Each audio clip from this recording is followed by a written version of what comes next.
Most people know Peter Cushing as the master of horror films. He was the man who brought Baron Frankenstein and Professor Van Helsing to life on the big screen. But what many don't know is that Peter Cushing lived through his own real ghost story. A story that was more terrifying and more beautiful than any movie he ever made.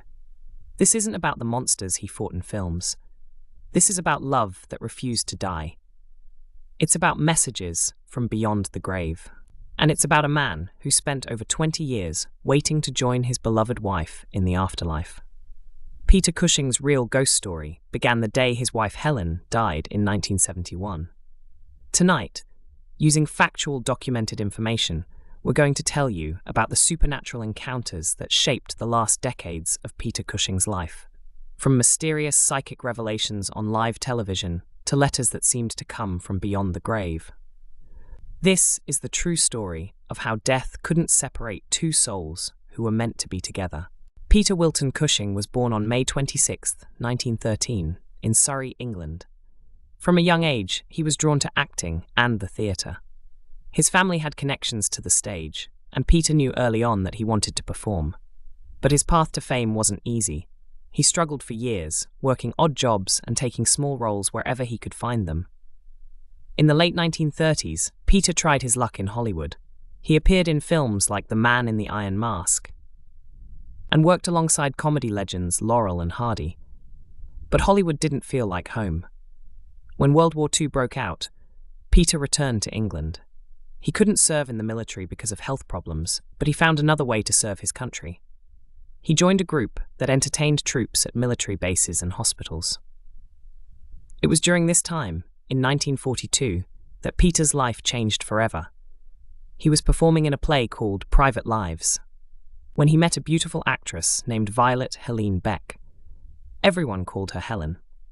The moment they met, both Peter and Helen felt something extraordinary. Helen later said that when she saw Peter step through the stage door, her heart skipped a beat.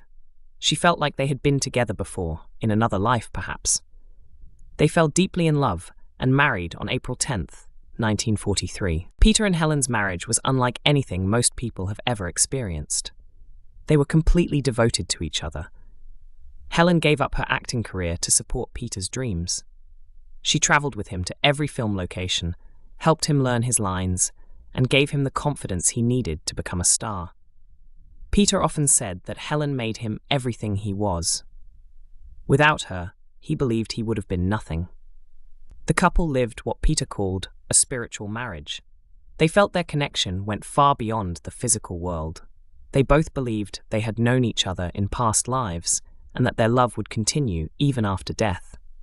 Helen would often tell Peter that their separation would only be temporary if one of them died first. She promised him they would meet again when the time was right.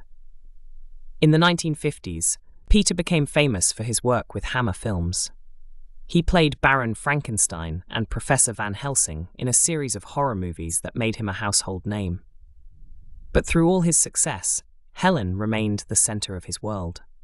In many of his films, Peter would ask the prop department to place a small silver-framed photograph of Helen on his character's desk. Even in his fictional roles, he wanted her close to him. On January 14th, 1971, Peter's world came crashing down. Helen died of emphysema after a long illness. She had been gradually getting weaker, but Peter had hoped she would recover. When the end came, Peter was devastated beyond description. He later said that more than 3/4 of himself had been taken away. He felt like he had died too, but his body just hadn't figured it out yet. The night Helen died, Peter did something that shocked everyone who knew him. This gentle, refined man went into a complete breakdown. He ran up and down the stairs of their house over and over again, hoping to trigger a heart attack. He wanted to die that very night so he could join Helen immediately. He couldn't bear the thought of living without her, even for a single day. But Peter's desperate plan didn't work. As he sat in their empty house, feeling hopeless and alone, he remembered something Helen had given him. Before she died, Helen had written Peter a letter. She somehow knew how much he would suffer, and she wanted to help him even after she was gone. The letter would become the most important thing Peter ever owned. Helen's letter contained words that seemed to come from beyond the grave.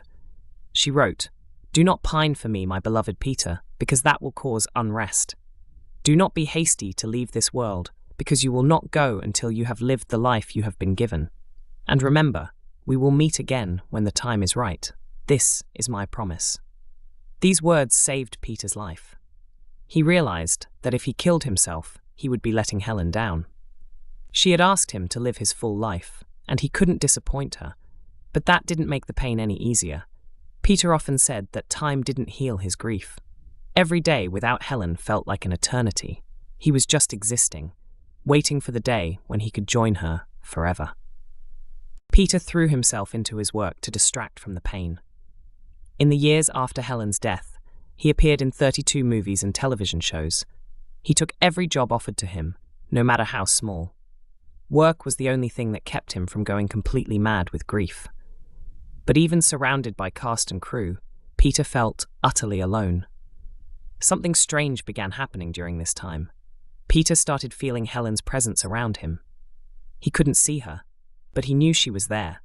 He would talk to her when he was alone, and sometimes he felt like she was answering him. Other people noticed changes in Peter too.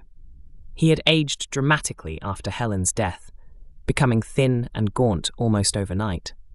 But there was something else different about him, something otherworldly. In 1973, something extraordinary happened that convinced Peter his connection to Helen was real. He appeared on a British television show called The Amazing World of Kreskin.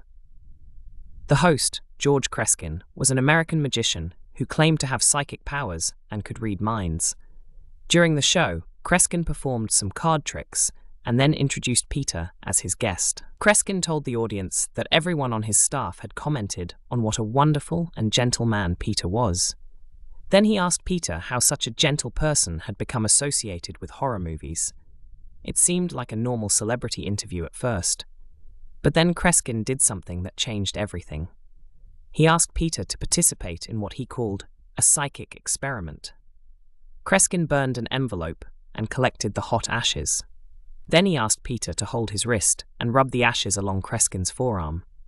Peter did as he was asked, even though the ashes burned his fingers. As Peter rubbed the ashes into Kreskin's skin, the magician told him to concentrate on a name. After a dramatic pause, Kreskin said, "The name Peter is Helen." Suddenly, letters began appearing on Kreskin's arm where the ashes had been rubbed. First an H appeared, then an E. The letters seemed to be forming Helen's name right there on live television.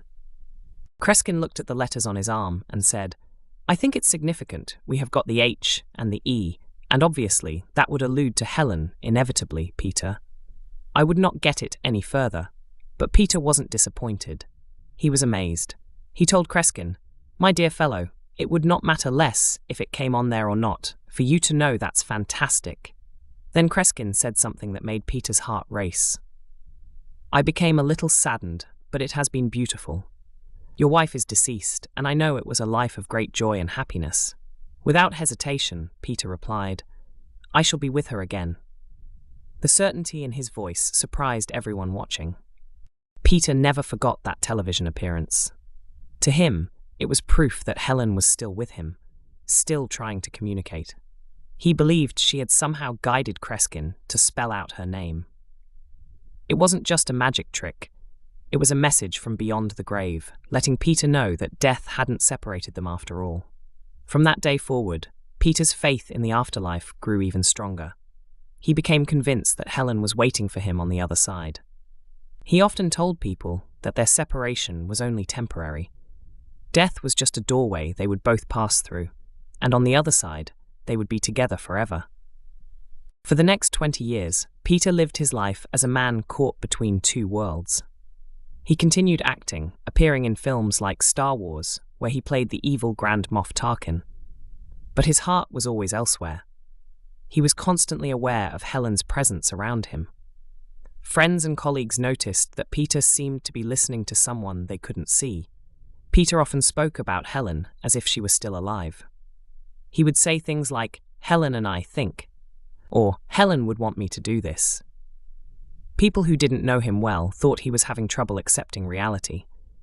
But those close to Peter understood that to him, Helen was more real than the physical world around him.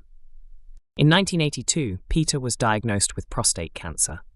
Most people would have been terrified, but Peter was almost relieved. He saw his illness as a sign that his time was coming. Finally, he would be able to fulfill Helen's promise and join her in the afterlife. He survived the cancer for 12 more years, but he often joked that he was just killing time until he could see Helen again.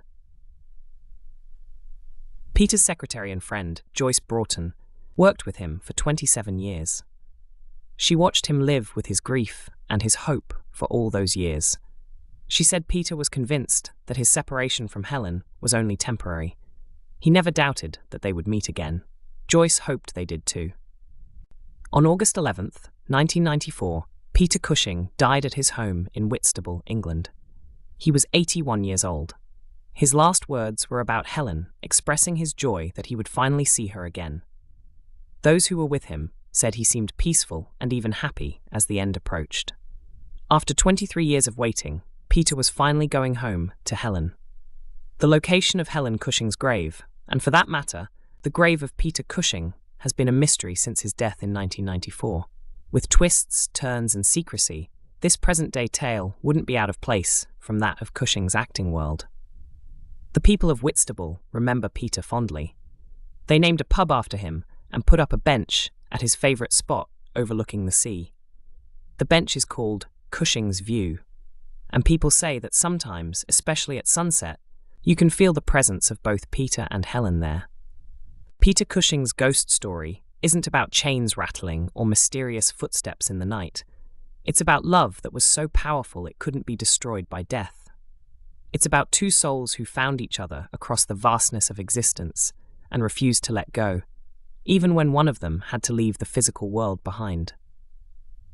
Today, more than 30 years after Peter's death, people still report strange experiences when they visit places connected to the couple.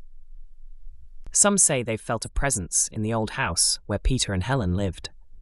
Others claim to have seen two figures walking hand in hand along the beach at Whitstable, appearing and disappearing like morning mist. Whether you believe in ghosts or not, Peter Cushing's story reminds us that some love stories are too powerful to end with death. In a world full of horror movies and make-believe monsters, the most beautiful ghost story of all was the one Peter Cushing lived every day for the last 23 years of his life. It was the story of a love that conquered death and a promise that was finally kept when two souls were reunited at last. Peter Cushing may have been known as the Gentleman of Horror, but his real story was the most beautiful love story ever told. A love story that proves death is not the end, but just another door that lovers can walk through together. Thank you for watching. If you enjoyed this story and want more, please subscribe to the channel and give the video a thumbs up. It only takes a second to do, and it's free, but greatly helps the channel. Good night.